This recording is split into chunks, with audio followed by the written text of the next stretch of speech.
Olá, damas e caballeros, aqui é o Fantasma de Botas, diretamente de Bangala. Não vou ficar fazendo esse sotaque durante o vídeo todo, porque senão vai ficar um saco. Bom, hoje eu vou trazer uma coisa um pouco diferente. Eu vou trazer um quadro novo aqui do canal para falar só de animação.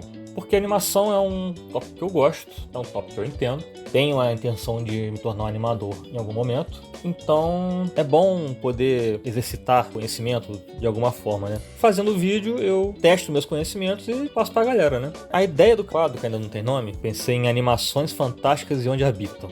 A ideia desse quadro novo aqui é pegar animações, seja filme, seja serializada, seja 3D, 2D, seja nova, seja antiga, seja boa, seja ruim, fazer uma análise em geral, pegar pontos específicos dessas obras, seja ponto que gerou discussão, seja uma característica muito forte que ele tem, algum personagem marcante, seja um roteiro bom, seja um estilo de animação diferente, qualquer coisa desse tipo. Pegar e analisar. Não prometo que eu vou falar muito de anime porque não é muito a minha praia. E o Punisher já faz um ótimo trabalho falando de anime na parte dele do canal, beleza? Bom, para explicar direito todo esse lenga-lenga que eu acabei de falar, nada melhor do que o nosso primeiro tópico, que é o filme Gato de Botas 2, O Último Pedido. E aliás, a análise está bem atrasada, e é por minha culpa mesmo. Eu falei com a galera que eu queria fazer, todo mundo concordou, mas foi até bom deixar o tempo passar um pouco para poder ver, né, o tipo de discussão que se gerou, além de eu ter a oportunidade de reassistir ele, né, com mais calma e poder elaborar melhor alguns dos pontos que eu vou falar aqui. Show? Então vamos embora. Gato de Botas 2, O Último Pedido, é uma animação que foi lançada pela DreamWorks em 2022, mais ou menos ali perto do Natal. Muita gente deixou esse filme passar despercebido no seu radar, porque é uma continuação de uma animação de 10 anos atrás, cara. O primeiro Gato de Botas foi um spin-off ok até, como todo spin-off de desenho animado, né, pra ganhar dinheiro em cima do personagem. Apesar de que, dentre as opções, né, o Gato de Botas, Burro Falante, os outros personagens do Shrek, o Gato de Botas com certeza sustentaria, né, um filme solo, porque ele é aventureiro, ele é engraçado, né, consegue jogar ele em mais situações, né.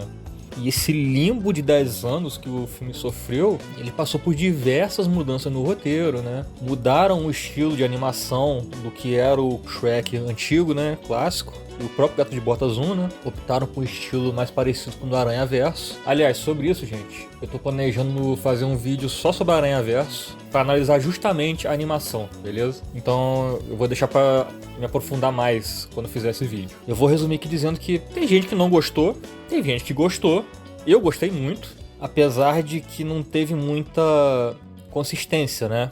O filme ele roda todo normal, aí só quando chega a cena de ação que resolveram usar aquela animação mais cortada, né? Como se fosse stop motion, menos frames, né? Achei um pouco estranho, mas nada que incomode muito também, né? E cara, sendo uma continuação direta de uma animação ok, de um spin-off praticamente descartável de 10 anos atrás, tinha tudo pra ser um flop inacreditável.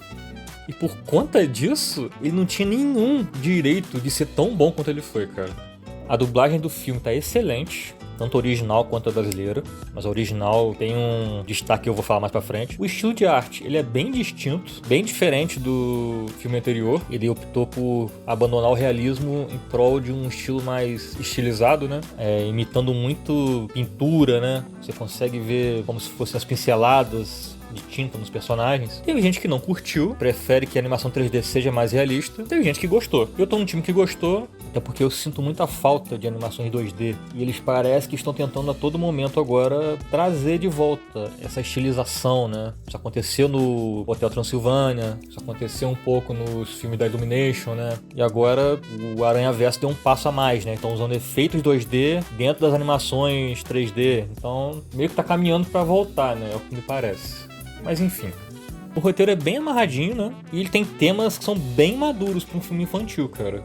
Você tratar de mortalidade e com toda a leveza que fizeram ali, né? Sem ao ponto de ser imbecil, como uma certa empresa de um certo camundongo costuma fazer, eu achei muito surpreendente, cara. Funcionou muito bem, os personagens são ótimos. O meu favorito é o Perrito, disparado, porque ele tinha tudo para ser aquele personagem irritante, né? Super irritante, tentando ser fofinho, mas funcionou muito bem, cara. Souberam dosar no uso dele.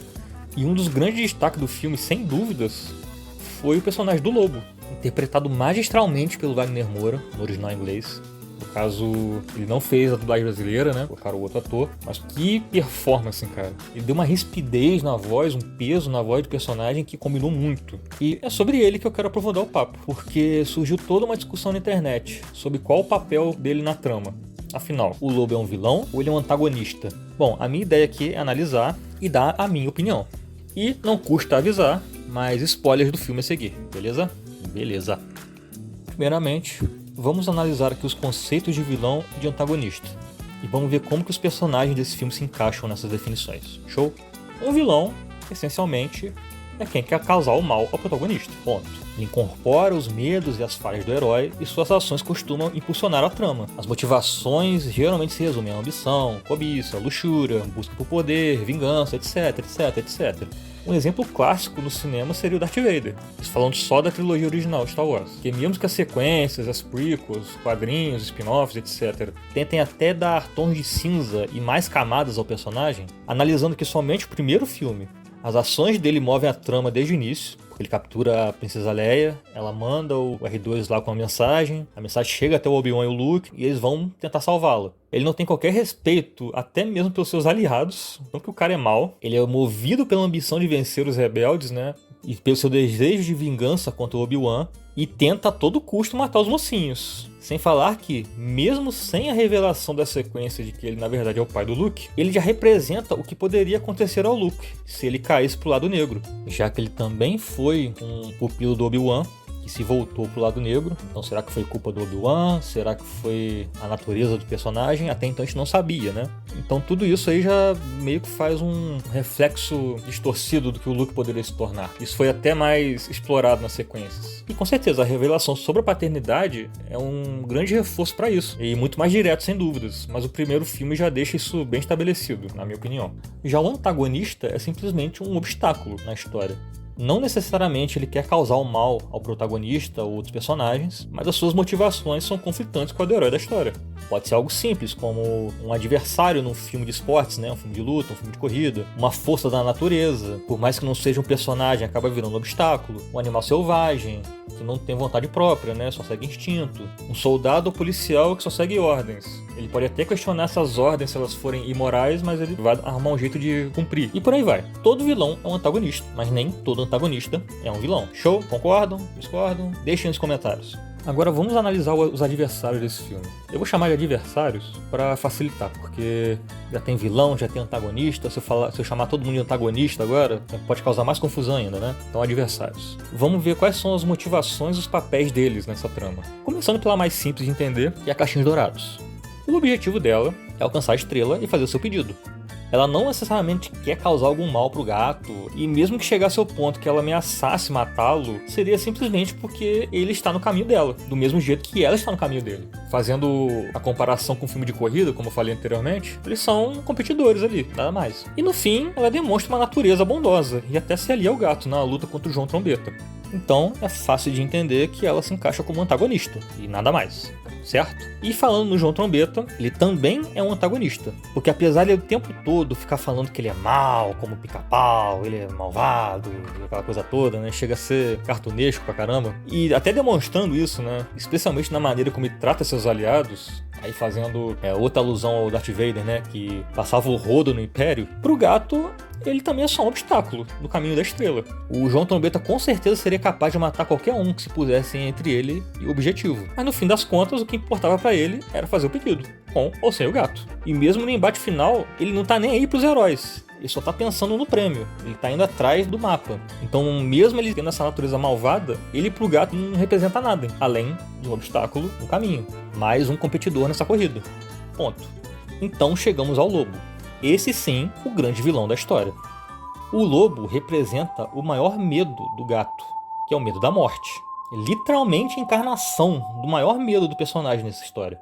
As ações do lobo alavancam a trama, porque faz o gato fugir e o faz sair em busca da estrela, na esperança de, entre aspas, vencer a morte. Ele vai conseguir mais vidas, ou até pedir para ser imortal de repente. O que leva muitos a crer que o lobo é na verdade só um antagonista e não um vilão é o fato dele ser a morte. E a morte é imparcial, é uma força da natureza que chega para todo mundo. Bom, isso na teoria.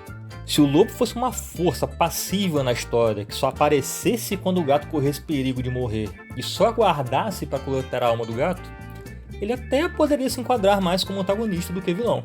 Porém, o lobo não é imparcial. Ele tem uma vaidade quanto ao seu status de soberano, né? Porque a morte vem para todos. Ele acha repulsivo o conceito de um gato ter 9 vidas. Então ele deliberadamente quer acabar com o gato com as próprias mãos.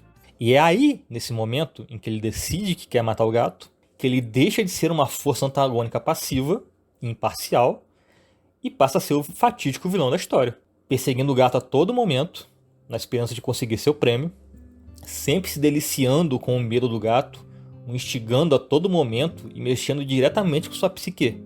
Quer prova maior do que a incrível cena do ataque de pânico? Não foi o João Trombeta malvadão que causou aquilo, tampouco a Caixinhos Dourados. Aquilo foi puramente obra do lobo, movido todo o tempo por sua vaidade e se utilizando de sadismo, a tentativa de quebrar mais e mais o gato, para que se torne até uma presa mais fácil. Ele inclusive fala no final, não deveria ter brincado com a comida. Mas fantasma, no final, o lobo desiste de matar o gato, e até diz umas palavras bacanas para ele, né? Então ele volta à sua condição de imparcialidade. Bom, aí já é outra questão. O vilão foi devidamente derrotado naquele ponto.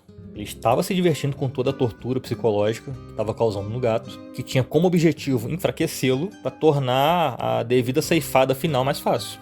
Mas, no momento que o gato vence o medo de morrer, desiste de fazer o pedido e decide aproveitar sua última vida com mais calma e ao lado das pessoas que ele ama, essencialmente o lobo perdeu. Já não tinha mais poder sobre o gato, e por um momento chega a perder o controle antes de se recompor, e retorna ao seu estado imparcial, porque ele sabe que no fim eles vão se enfrentar novamente. Dessa vez sim, como rivais, talvez até amistosos, né? Caso aí do Goku e Vegeta, por exemplo.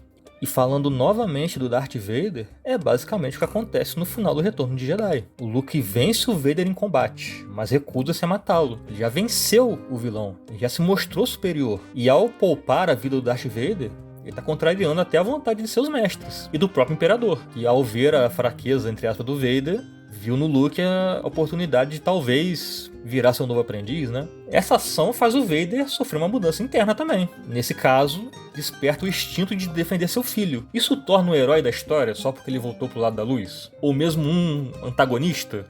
Não, porque durante a história ele foi sendo vilanesco, foi sendo malvado, foi sendo sádico, violento. E o Vader segue sendo o maior vilão do cinema, e o Lobo junta-se ao Hall da Fama como mais um dos grandes vilões da história.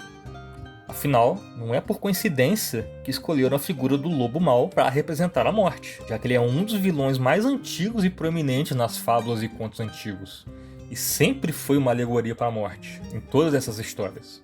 Bom, então para resumir, Caixinhos Dourados e João Trombeta são só antagonistas, porque não passam de obstáculos no caminho do gato. Os três basicamente estão competindo numa corrida ali para chegar na estrela, e é isso.